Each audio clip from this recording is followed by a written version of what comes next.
pues comprende la situación, amigo. Cuéntanos cómo inicia la cevichería, la comida, todo. Todo nace en un puestito de carretilla. Ajá. Hace más de 40 años. Es ahí donde empezó mi papá. Yo vine solo.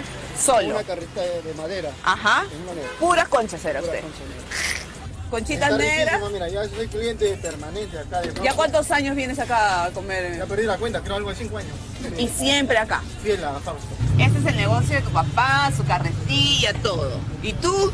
Bueno, ahora te voy a invitar a mi local, que he desarrollado las técnicas que ahora vas a ver en un nuevo local. Oye, y son 3 hijos ustedes, ¿no? ¿Tienes 3 hijos? 2 damas y un varón que está... Y a todos les inculcaste la comida. Así es, escúchame, la comida y el look también. El look, mira, ese look. Con la cosa la moda, pues, la moda. Un look crema, pues.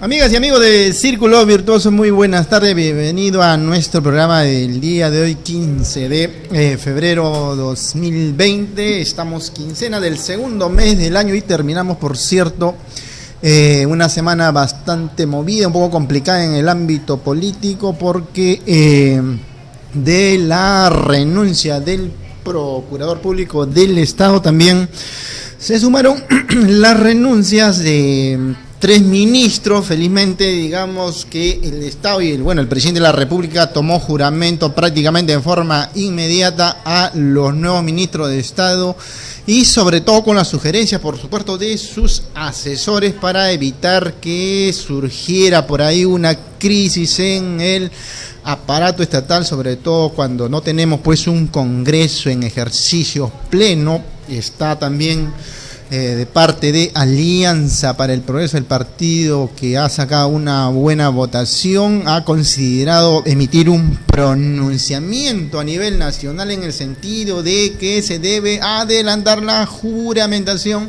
de los congresistas electos para como es consabido, pues, amigas y amigos, el equilibrio de poderes que tanto nos atañe como un gobierno democrático en lo que atañe a la gobernanza, por cierto, ¿no? Y en el otro aspecto, amigas y amigos, ustedes han podido advertir y hay un sinsabor seguramente en el pueblo limeño cuando luego de esta rigurosa tarea ardua, digamos, por parte de la Fiscalía y sobre todo por la forma en que lo abordó la jueza María Álvarez, ¿no? Y que envía a prisión al varias veces alcalde, tanto en el norte, y en Lima también 2 veces, como Luis Castañeda Locio, en el sentido de que la obstrucción de la justicia era inminente y no corrieron la misma suerte José Luna Gálvez y Giselle Segarra Flores, porque hay aspectos que la Fiscalía, pese a su durísima tarea del trabajo que le corresponde en sustentarla, consideró la jueza de que aún estaba débil dicho sustento, ¿no? En ese sentido, amigas y amigos, son 24 meses y titánica tarea para la Fiscalía, por cierto, que claro, los solicitaron 36 meses, considerando pues que se trata de un enmarañado, un entramado bastante complejo, como es el tema del seguir la ruta del dinero, las formas como se hicieron un poco complicadas para lograr, digamos, descubrirlo fácilmente. Esas son formas en que se trabaja este enmarañado, esta trama de cómo, digamos, lavar el dinero, cómo ingresar y perderle la ruta, cosa que se ha cortado 1 año y en 24 meses tendrá que acusar Fiscalía en cuanto a lo que esta prisión preventiva de 24 meses finalmente se convertirá en una acusación fiscal definitiva que le llevará pues a seguramente 25 años como ha sostenido la jueza, o los 35 como ha sostenido Fiscalía, ¿no? La colusión agravada, el lavado de activos y la asociación ilícita para delinquir fueron predominantes para la jueza y no el tráfico de influencias, que también advirtió debilidad en el sustento por parte de la Fiscalía. En esto pues consideramos que la población, decía limeña, seguramente viendo que 2 alcaldes, los 2 últimos alcaldes de nuestra Lima están en prisión preventiva, Lo que se requiere pues es hacer un cambio de conciencia por todos los que pretenden gobernar una ciudad como nuestra capital peruana, ¿no? En el otro aspecto también, amigas y amigos, algo que alegra muchísimo, porque también no todo es noticia negativa o que desanima un poco. En este caso, Ociptel enmienda la plana a Telefónica del Perú, porque pues pretendía elevar en forma no muy sustentada, porque claro, pues hay un tema de que la inflación se sustenta en un incremento, pero el monto era demasiado exorbitante, de tal manera que Telefónica tiene que tomar en cuenta de que no puede avasallarnos como consumidores. El poder que tiene en el mercado no significa que puede pretender a sus anchas elevar precios como un consumo de tarifas del internet. Bien, amigas y amigos, y un tema que vamos a abordar en estos instantes ya es que hay preocupaciones en el ámbito laboral, y sobre todo ustedes han advertido esta empresa McDonald's, que en Surco en sus actividades amplió dentro del patio para este fin de semana, que ha sido, bueno, el día viernes, que ha sido 14, Día de la Amistad, pero previamente a eso habían otros eventos, y dentro del patio instaló unas carpas, unas tolderas, y en medio de ella había pues un poste, ¿no? Un poste que tenía la base oxidada y terminó afectando a un comensal, digamos, pero pudo ser peor, ¿no?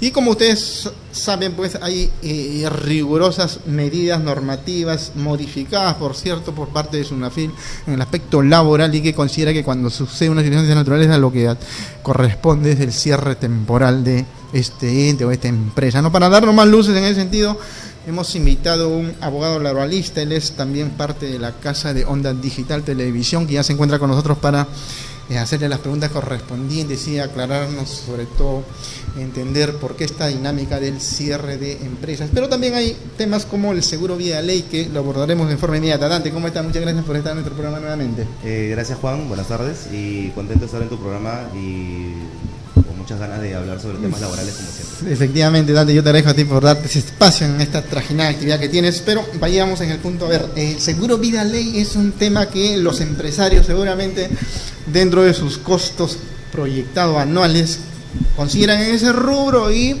siempre hacen una discriminación entre los que alcanzan pues los 4 años en adelante y los que tienen menos de 4 años. Por cierto, no hay un costo que eleva sus planillas, pero ahora con esta normativa cambia todo el panorama, ¿verdad? Exactamente, Juan, lo has resumido muy bien. A ver, el seguro de vida ley existe en la legislación laboral peruana desde el año 91, más o menos.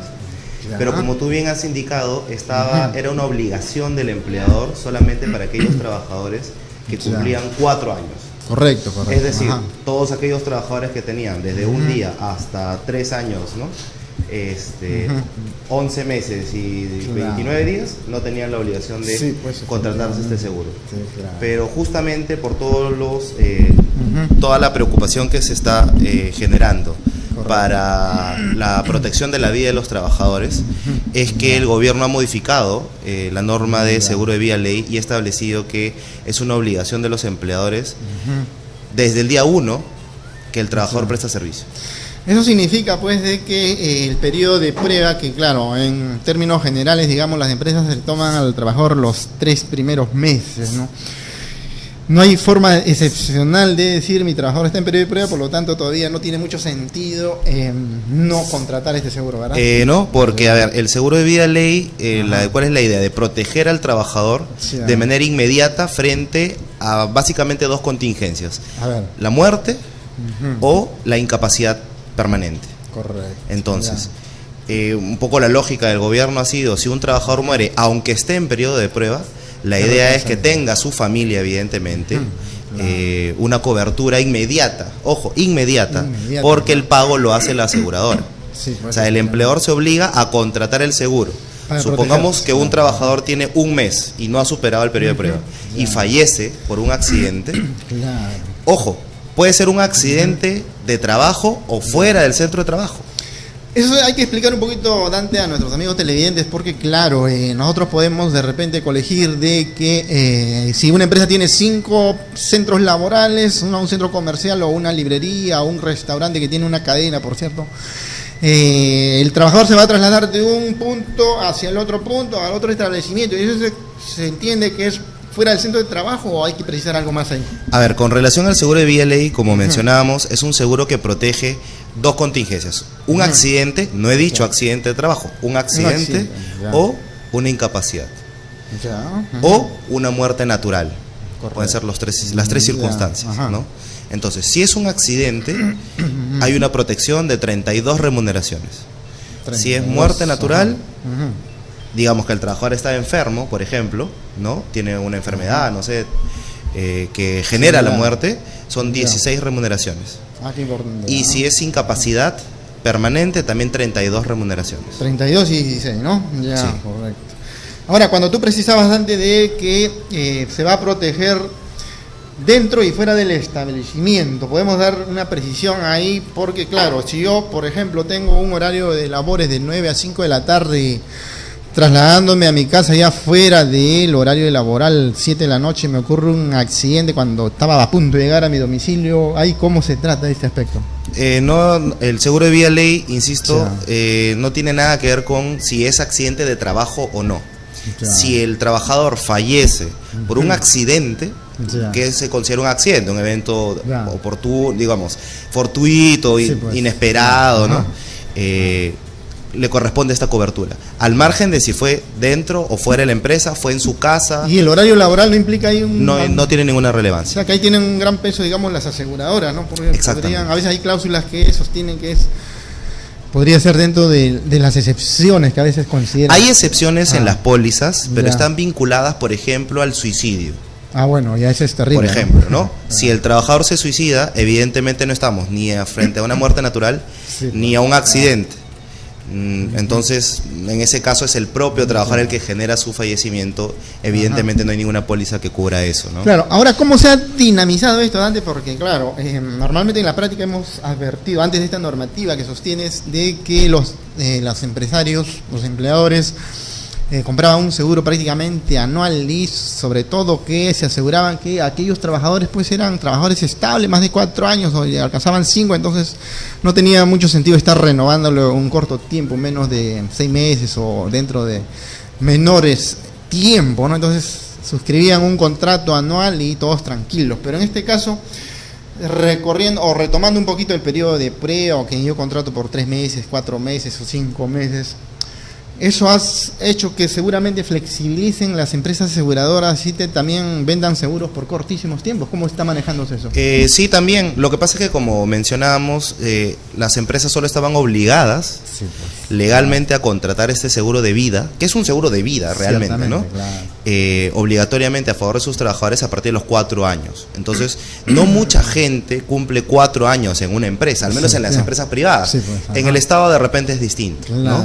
Entonces, ahora desde el día 1, el trabajador, todo trabajador, independientemente de si es una micro, pequeña o gran empresa, está obligada, todo empleador está obligado a contratar ese seguro. Escuchábamos hace poco al director general de trabajo que decía que más o menos los trabajadores beneficiados van a ser algo de 4 millones de trabajadores. Estamos hablando de 4 millones de trabajadores que van a tener que ser asegurados, ¿no? Ante, bueno, hay una gama de aseguradoras en el mercado, ¿no? Claro. Y bueno, evidentemente también es una carga para cada uno de los empleadores, ¿no? Pensemos en la microempresa, efectivamente, por ejemplo, ¿no? Claro, porque ahora lo cierto es que nadie quiere que esto ocurra, ¿no? El empleador nunca va a querer estar en este trance de las investigaciones, de que cómo ocurrió, por qué ocurrió, y informar a su aseguradora, y la aseguradora tampoco menos va a querer estar desembolsando los 32 sueldos, los 16 sueldos que se tiene Dante, pero tampoco el trabajador va a querer estar inmerso en una situación que afecte a su salud y un tema de muerte o familiar, etcétera. Pero lo que quería que precises un poquito, Dante, es en el sentido de que bien sostenías de que se ha dinamizado el tema de las formas de contratarla por periodo de tiempo, ya no el anual que normalmente ocurría. Y lo que sí nuestros amigos televidentes a veces comentan y se hacen conjeturas o preguntan por las redes es de que hay un seguro contra todo riesgo, sobre todo por actividades de riesgo, y a veces confunden. Incluso me comentaba en el día de ayer en una empresa que visitamos, sostenían de que Sunafil había observado y que tenía que presentar el día martes con todos los medios probatorios de la contratación de estos seguros, del seguro vía ley que comentas, pero ellos no habían efectivamente cumplido con esta normativa, pero sí tenían el seguro contra todo riesgo, y la pregunta que planteaban era si ese seguro contra todo riesgo suplía de alguna manera el seguro vida ley. ¿Qué precisión tenemos que hacer ahí? Sí, agradezco tu pregunta, Juan. A ver, el SCTR es el seguro complementario de trabajo de riesgo. Efectivamente, claro. Y ese seguro está básicamente, es un seguro obligatorio por mandato legal. Los empleadores tienen que contratarlo cuando las labores que realizan los trabajadores o sus propias actividades son actividades de riesgo. ¿Eso qué quiere decir? Si, por ejemplo, estamos, no sé, en una oficina de contadores o de abogados, de repente, evidentemente ahí, ¿qué obligación si realmente la labor es básicamente de oficina? Si estamos hablando de una minera, por ejemplo, una compañía minera, evidentemente casi todos estarán obligados a tener un seguro contra todo riesgo, ¿no? Todo riesgo. Pero ojo, que ese es un seguro por el tipo de actividad. El otro seguro, que el que estamos conversando, el seguro de vida ley, es básicamente un seguro de vida general, y como mencionábamos, no importa si el trabajador fallece o no por un aspecto laboral o no. El tema es, entiendo yo, la idea del gobierno, que si un trabajador fallece, su familia tenga la posibilidad de afrontar esta penosa contingencia, ¿no? Entonces, en ese sentido, Dante, para ir concluyendo con este aspecto que planteas, o que, claro, vas explicitando conforme la norma lo ha abordado, hay que tener en consideración de que, por ejemplo, una empresa minera, estas empresas que tienen pues 500 o 1000 trabajadores, van a tener que contratar un seguro contra todo riesgo, pero paralelamente, por mandatorio de la norma, también el seguro vía ley de alguna manera se encarece un poco, ¿no? Totalmente de acuerdo. A ver, es lógica la preocupación del gobierno por la vida de todos, eso es correcto, pero creo que en estas circunstancias de la economía en la que estamos viviendo, si estamos imponiendo una obligación a los empleadores, como mencionamos, todos los empleadores, micros y gran empresa, deberíamos de alguna manera darle algo a la empresa para incentivar esa contratación. O sea, hoy, de la noche a la mañana, hemos creado una obligación que va a beneficiar a 4 millones de trabajadores. Ciertamente, 4 millones de seguros se van a tener que contratar, pero por el otro lado no les hemos dado nada a las empresas para que de alguna manera puedan solventar ese gasto, porque la póliza se contrata por cada trabajador. Por cada trabajador, pues sí. Entonces, no sé, debimos haber pensado de repente de un beneficio tributario, un beneficio en la seguridad social, qué sé yo, pero no hay nada. Simplemente de la noche a la mañana se genera esta obligación, bueno, y los empleadores evidentemente están preocupados, ¿no? O sea que ahí tendría que de todas maneras hacer su tarea la administración tributaria en lo que atañe a las políticas tributarias, por ahí, orientado a de repente hacer una doble deducción, alguna alternativa en porcentaje, ¿no? De ese monto que van a invertir, ¿no? Algo, ¿no? Para, de alguna manera, el incentivo que bien sostiene, ¿no? Una conjetura también que puede surgir con nuestros amigos televidentes cuando, claro, se dinamiza el mercado del seguro privado por las dos empresas aseguradoras RIMAN, etcétera.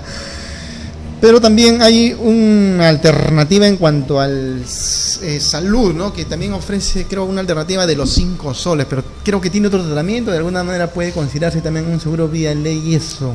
Claro, no, ese tiene otro tipo de... No hay que generar confusión ahí entonces, ¿no? Porque uno piensa que teniendo ese pago de 5 soles ya están de alguna manera... No. Aquí la norma es muy clara. Sí, pues, claro, ha llegado esas consultas, no, ese es el seguro que uno paga de manera adicional por la seguridad social y que de alguna manera tiene una cobertura adicional.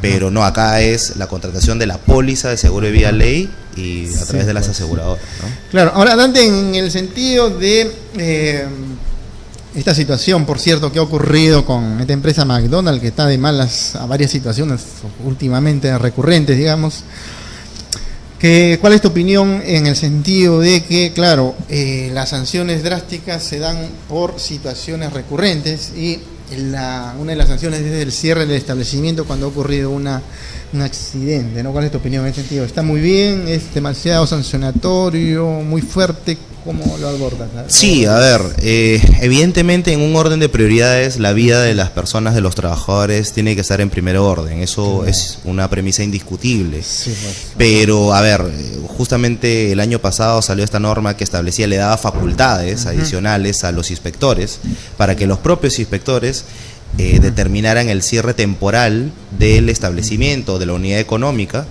por 30 días, ¿no? Es más, la norma no solamente dice eso, sino que además el empleador no puede dar ni vacaciones a los trabajadores y además tiene que pagar todos los beneficios durante ese cierre. Sí, pues. Pero a mí lo que me preocupa no es esa sanción, a mí lo que me preocupa son los criterios que van a tener. ¿Por qué? A ver. Porque hay accidentes y accidentes. Sí, pues. Te lo digo porque en la vida profesional lo vemos lamentablemente casi todos los días. Hay accidentes generados por negligencias graves del empleador, pero también hay accidentes generados por graves negligencias del trabajador.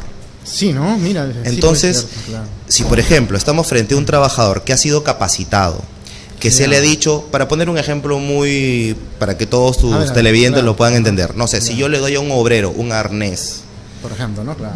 Para que no se caiga, digamos, al vacío, y este trabajador, pese a que lo tiene, no lo quiere usar, y ocurre un accidente, lamentablemente se cae, por ejemplo, no sé, de un 15º piso y fallece. Sí, pues. La pregunta es, ¿vamos a cerrar este centro de trabajo o esta unidad económica por una negligencia grave del trabajador?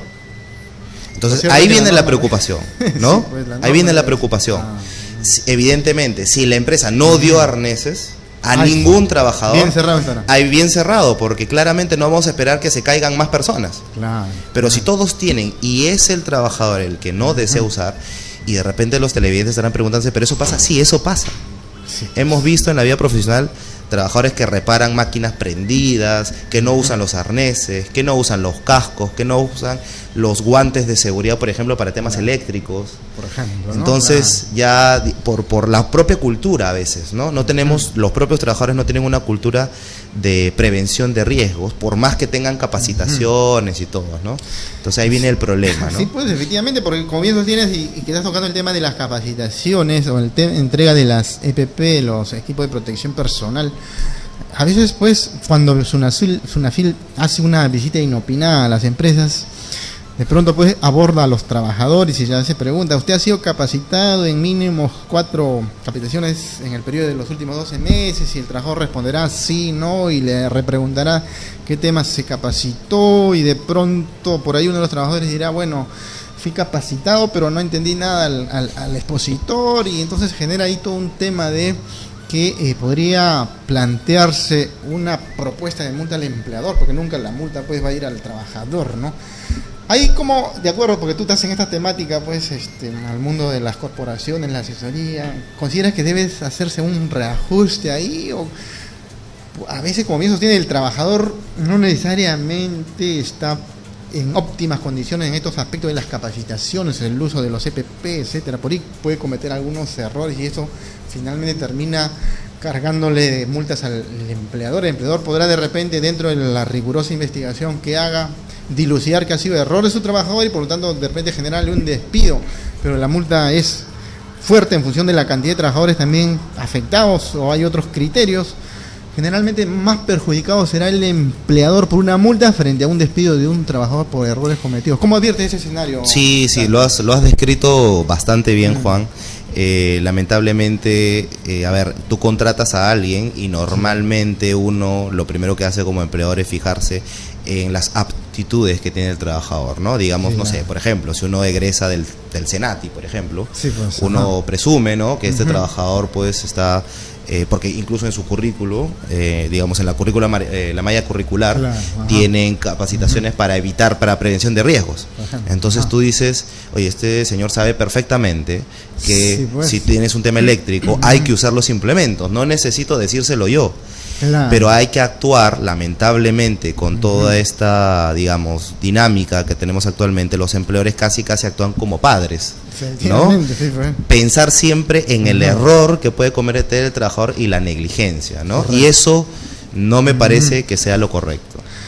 Muy bien, Dante, muchísimas gracias por estar con nosotros y esperándome nuevamente poder tenerte en otra oportunidad para abordar temas tan relevantes como el día de hoy. No, gracias a ti, Juan, por la invitación y cuando ustedes gusten estoy por aquí. Muchas gracias, Dante, gracias, muy amable, muy gentil. Amigas y amigos, brevísima pausa y continuamos con el programa.